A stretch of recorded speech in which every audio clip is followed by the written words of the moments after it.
Hey, what's up, everybody? This is Charles. I want to welcome you guys to another episode of the Dreamerspro Show, where we cover everything from sports, hot topics, classic debates, entertainment, where we give you guys a fresh perspective on things and how we see them. And in today's episode, the topic is, are the Clippers the best team in the NBA right now? So that's the topic I want to get into in today's video. But before we get into that, I want you guys to please make sure you go ahead and hit the like button, hit the subscribe button, hit the notification bell to be notified whenever we drop our content. Also be on the lookout for our Dreamerspro Premium community, which is ready, which is coming out February 1st. And also be on the lookout for Dreamerspro.com, which we'll be working on right after that. Anyway, let me get into the topic here. Got a lot of things we want to cover today on the show. So let me just get into the first topic here. So anyway, let's talk about the Clippers for a second. Now, we all know before the Clippers lost both of their stars in Kawhi Leonard and Paul George, these guys were balling out of control, so to speak, right? They had won 7 games in a row, and the team had finally started to come together. I think what they envisioned going into the season is what was starting to come to fruition, but it took them some time to get there, right? They started off the season pretty hot, beat 2 very good teams in the Denver Nuggets, and of course the Lakers, who were the favorites to win the title because they won it last year. But then they had a very disappointing loss on a matinee game to the Dallas Mavericks, a game in which they lost. I think they lost by 50 points, or they were down in the half by 50 points, which was just an incredible loss, to be quite honest with you. Although Kawhi Leonard wasn't part of that show, but Paul George was. So they lost that game, and early on in the season, they weren't really playing defense at the level that I would have liked them to see. And in fact, they were one of the bottom-ranked defensive teams. Now, offensively, the Clippers were firing on all cylinders. Their offense was flowing. I'd never seen them play offense like this last year. They had very good ball movement, player movement. Everybody was touching the ball on offense. The ball wasn't sticking on one side of the court, and nobody was over dribbling. Literally, everybody has an opportunity each time down the court to score. Even when you see them constantly go to ISO Kawhi Leonard, and when they run the triangle and post him all the time.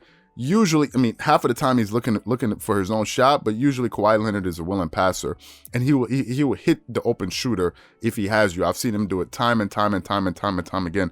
They're playing a very unselfish brand of basketball, and their defense was starting to finally catch up to their offense. To me, we can look at many defensive different numbers. The stats, you can go on for days with stats, right? In business, there are so many different ratios and things you can look at to give you a picture about a company. But at the end of the day, I think the most important ones are revenues, revenue, expenses, losses, all of these different things. If you can keep your expenses lower than your revenue, you're gonna make some money. To simplify things. That's why I like to look at the basic numbers, because we can sit here and go into all of the different advanced analytics, but it's not really necessary, because these numbers tell you pretty much what you need to know. So the Clippers right now, they're one of the top scoring teams in the NBA. Not the number one, but they score a decent amount of points, 114 points per game, 113.8 points per game. But now they're giving up 106 PPG to their opponents, which is very good. At one point, that number was closer to 109. Just last night, they played against the Orlando Magic, and they held them to 90 points. Right? They did a very good job holding that team to even over 100, under 100, excuse me. And to me, that's a mark of a very good defensive team. If you can hold a team close to 100 or under 100, given the amount of extra possessions that we have in the NBA currently in today's day and age, and also with the advent of the three-point shot, it being so prevalent and being featured so much in offenses all around the league from different teams, for you to be able to hold a team under that type of shooting is pretty impressive. Now, granted, the Magic were missing some key players, but nevertheless, they even held the team prior to close to 100 points, the other team, when they played against the Miami Heat. So, the Clippers have been really improving their defense. I gave the edge, and I still do give the edge to the Los Angeles Lakers as far as being a better defensive team, because they are. The numbers say so. But the Clippers can hit their stride because they have some very good individual defenders on their team, right? Very good individual defenders.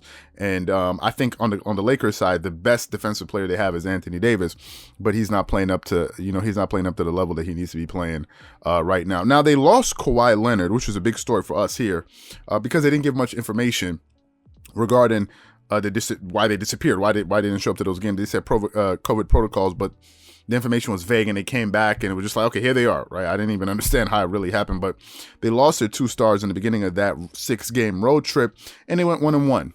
They lost a pretty contested game against the Atlanta Hawks. That was the first game that they lost. And then they won a second game against the Miami Heat, which was, they came from behind. They were down and then they came up and then they fought back, took the lead and held on to the lead and won that game. So I think it was a pretty good game for them that they won that game.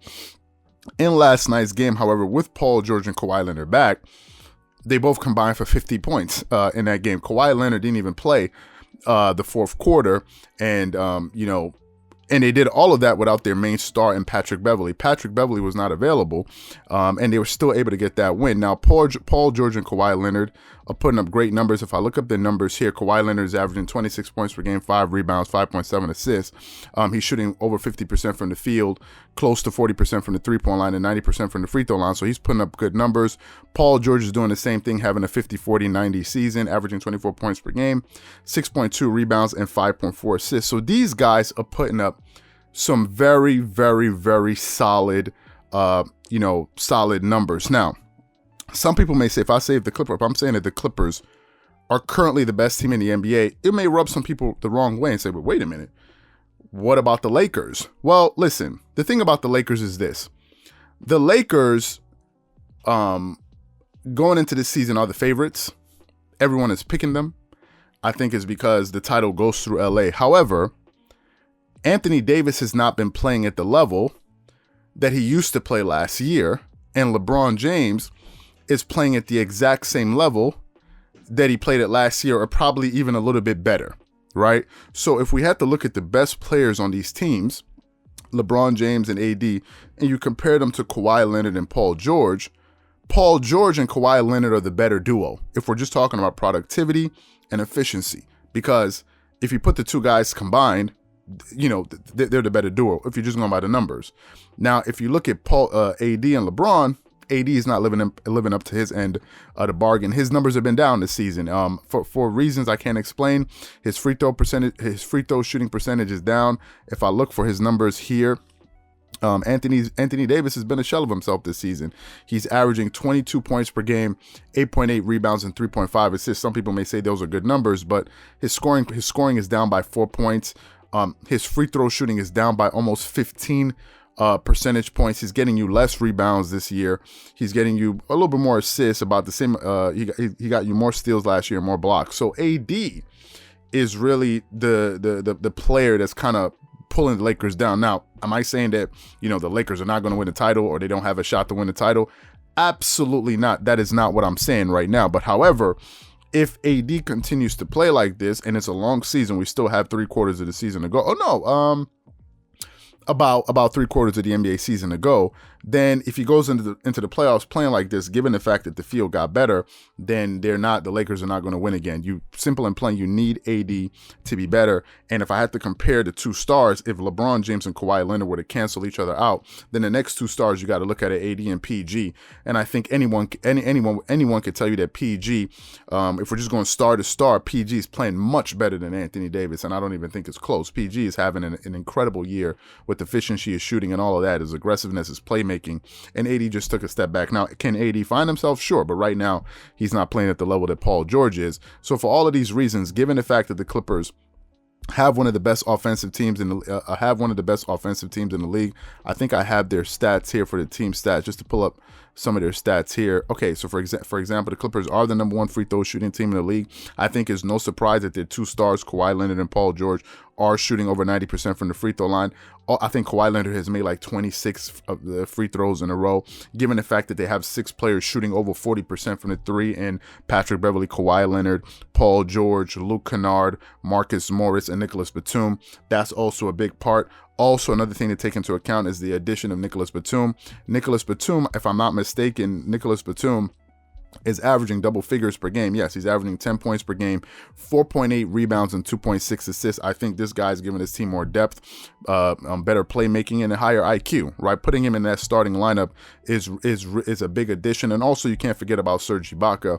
You saw last night, Serge Ibaka was able to turn some shots going to the rim, and it's just something that they didn't have last season. Although Montrezl Harrell is very talented, he plays with a lot of force and a lot of energy, he just isn't tall enough at 6'7", playing the power forward position. So I think this Clippers team is better suited than they were last year to win the NBA title.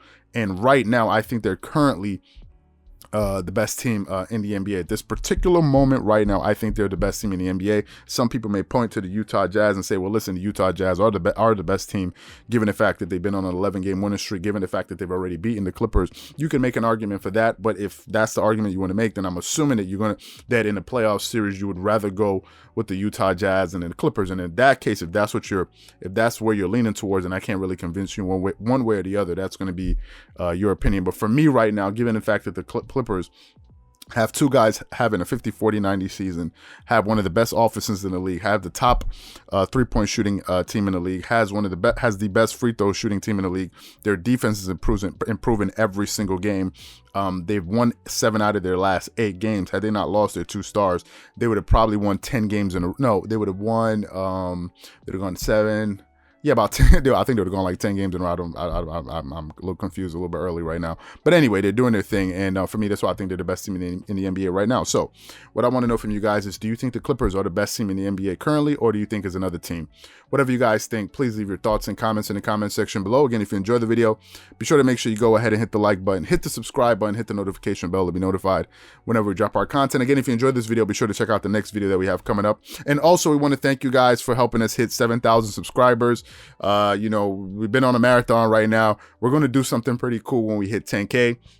We just thought it would be a little bit silly, like 6K celebration, 7K. No, so we're just waiting to do something. We get to 10K, then we'll do something pretty cool. Anyway, thank you guys for your attention, and catch you guys on the next episode. Peace.